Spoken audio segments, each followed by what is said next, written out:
కర్ణుడు నిజంగానే దానవీర శూరకర్ణుడా, లేదంటే సినిమాలు మనల్ని అలా మభ్యపెట్టాయా?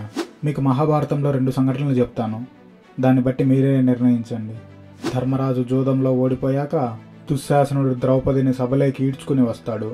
పాండవులు బాధపడుతుంటే దుర్యోధనునికి తమ్ముడైన వికర్ణుడు సభలోని వాళ్ళందరితో ఇలా అన్నాడు: సభలోని వాళ్ళు ఇలా మనకెందుకులే అని ఊరికే ఉండడం అది నరకానికి కారణం. ఈ కురువంశపు పెద్దలైన భీష్ముడు, ధృతరాష్ట్రుడు, విదురుడు మొదలైన వాళ్ళు, గురువులైన ద్రోణుడు, కృపుడు మొదలైన వాళ్ళు మౌనంగా ఉన్నారు.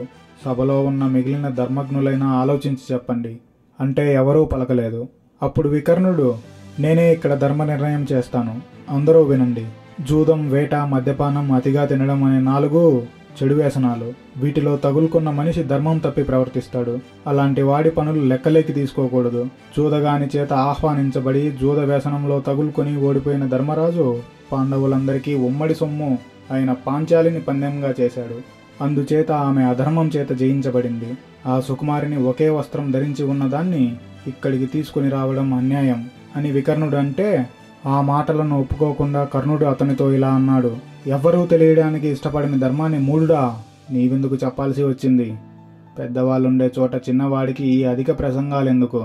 నీవు ద్రౌపది అధర్మంగా జయించబడిందని పలికావు. సభలో కూర్చున్న ధర్మజ్ఞులంతా చూస్తుండగా ధర్మరాజు తన సర్వస్వాన్ని ఒడ్డి ఓడిపోయాడు. ఈ ద్రౌపది అతనికి పరాయి మనిషి కాదు, అందుచేత అది కూడా ధర్మంగా జయించబడినట్లే. అలా కాకుంటే పాండవులంతా దానిని ఎందుకు జయించబడిన దానిగా అంగీకరిస్తారు?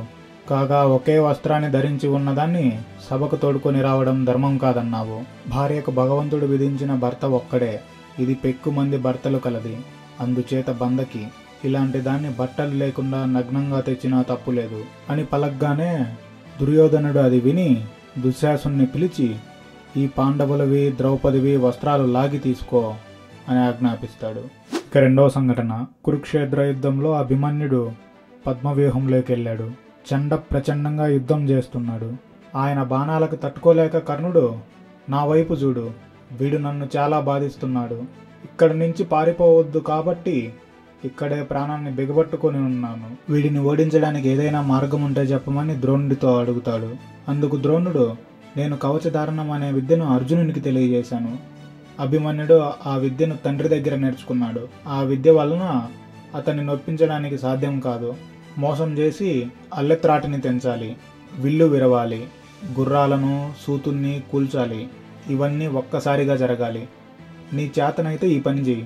చేతిలో ధనుస్సుండగా దేవతలైనా అతన్ని సమీపించలేరు.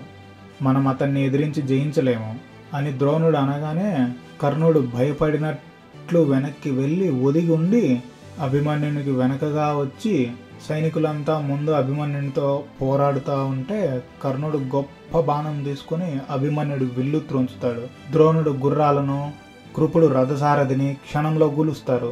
ఆ విధంగా అభిమన్యుడు ఆయుధాలు, రథము లేనివాడవుతాడు. తర్వాత కూడా అభిమన్యుడు గొప్ప భీకరమైన యుద్ధం చేసి చనిపోతాడు. ఈ 2 సంఘటనలను బట్టి మీ అభిప్రాయం ఏంటో కమెంట్ సెక్షన్లో చెప్పండి. Thank you.